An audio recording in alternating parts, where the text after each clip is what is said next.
When I'm walking and I'm lost, which leads me to today's topic. You'll see a video that talks about meditation.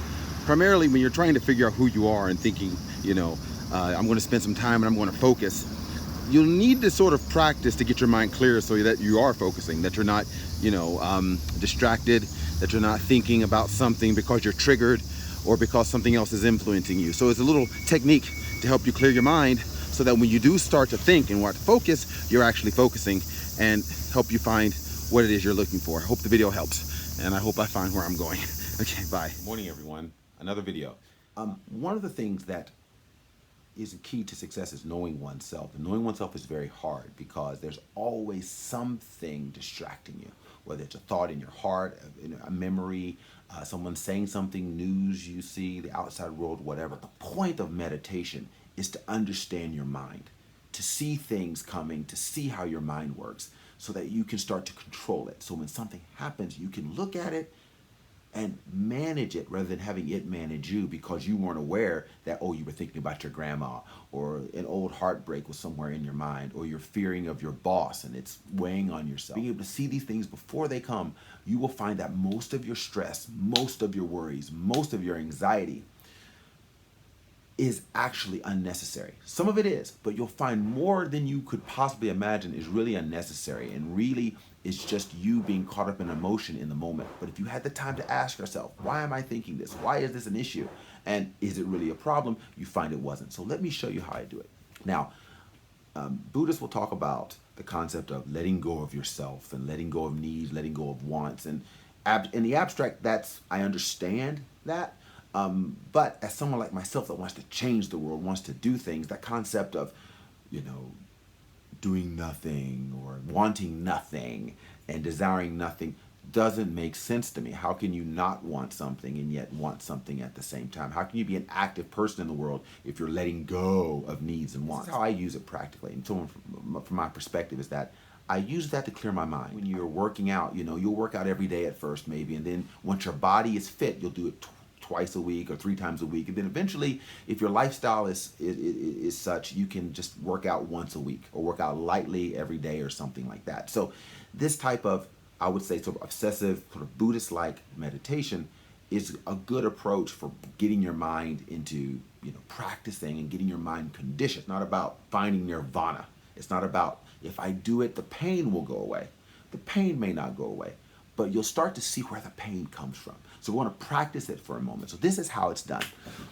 First and foremost, just as I said before, this may sound touchy-feely, but it's really about clearing your mind. It's about getting your mind conditioned. I will spend about 2 minutes doing a sort of a prayer, right? And the prayer is primarily to pray for, in order, my friends, family, enemies, indifferent people, etc. I'll say a prayer for their happiness, a prayer for their success, even one's enemies, because I want to clear my mind of the anger, the frustration, the things that control me, that may be detracting from my ability to find myself, find my happiness and joy. Find your own prayer that works for you, but pray for the happiness, joy, and the same thing you're looking for in yourself for everyone in your life. Okay? Clear your mind. That's the point. We're not trying to make you a Buddha here. We're trying to help you. So, second step is just to simply breathe. What you're trying to do is, if you focus on something, like you're breathing, when thoughts start to come up, you may notice them. Now, here's the point. When you do this, you will daydream. You will catch yourself going, I was daydreaming. And that's the point. You caught it. Even while you're in the middle of it, and you go, oh wait, I've been daydreaming for 3 or 4 minutes.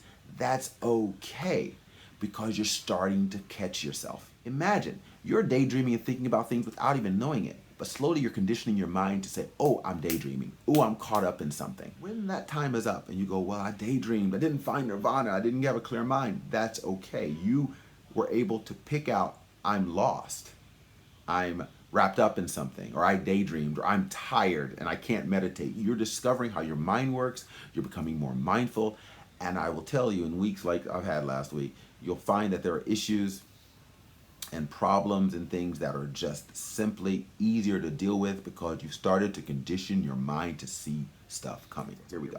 1 minute. 1 minute.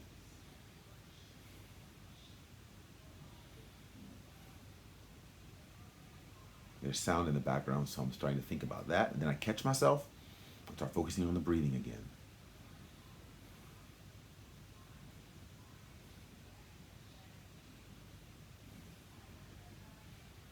And if you focus on your breathing, you'll come to realize that sometimes your breaths sound different. It's kind of interesting.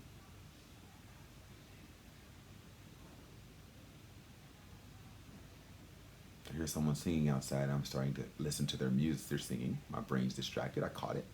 Back to breathing.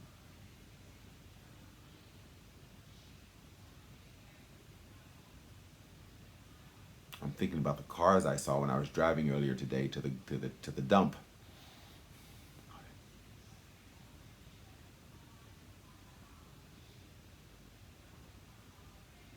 I can sense that I want to think about last week at work. Back to thinking.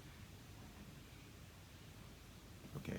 And you do that. Practice this. Now, the next step of practicing this type of thing is to sort of determine what kind of thoughts you were thinking. Were they pleasant? Were they bad? Were they obsessive? Were they whatever they happen to be? And you'll start to figure out how often you think about negative thoughts, positive thoughts. Then the next step, you're thinking about those things, you ask yourself why you're thinking about those things. And I've been doing it for, well, almost a year now. And I can't say I've found it or whatever, but I do know that I can look at my thoughts as they're coming, think, why am I thinking about that? Or the other day I was caught up in an emotion, like I don't belong. I'm an imposter. I had an imposter moment where I felt like I was an imposter. And I didn't catch it before it happened, but I catched it when it happened. And I was able to, because I practiced so much every morning, I go, why am I thinking this? Does this make sense? And the answer is no. Okay, let's find myself again. Let's just be in the moment, right? Let's just do my thing. So that's why I think meditation can help. It's not, you're not going to find peace in and of itself. Some people say they do, and that's great. But it's really about conditioning your mind. You wouldn't ask someone to go boxing without training. You wouldn't ask someone to go, running a mile or 10 miles or a marathon without practice, or lifting heavy weights without having gone to the gym and conditioned their body.